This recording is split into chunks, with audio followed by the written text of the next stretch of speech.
The OnePlus 6, or whatever the Chinese phone maker will call its next flagship smartphone, is coming soon, most probably before the end of the second quarter this year.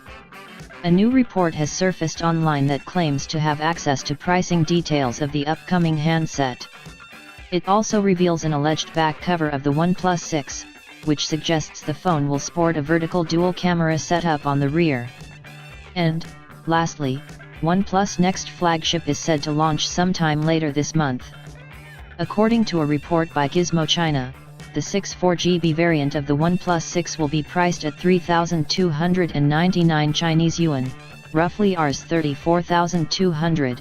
The 128GB variant is said to be launched at 3,799 Chinese yuan, roughly Rs 39,300, while the top-end 256GB model might set you back by about 4,399 Chinese yuan, roughly Rs 45,600.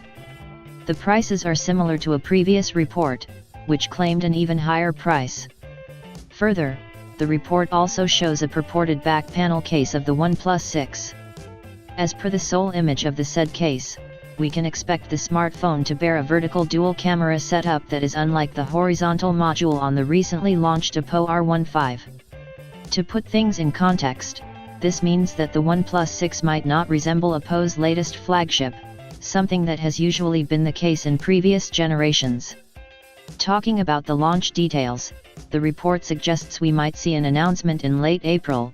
However, more details will only be available once an official teaser or invite is sent out by OnePlus.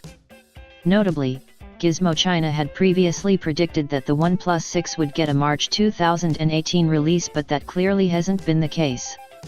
Recently, OnePlus co-founder Carl Pei had revealed that OnePlus' next flagship smartphone will sport a front-facing notch to incorporate the selfie camera and allow for a modern, seamless display design.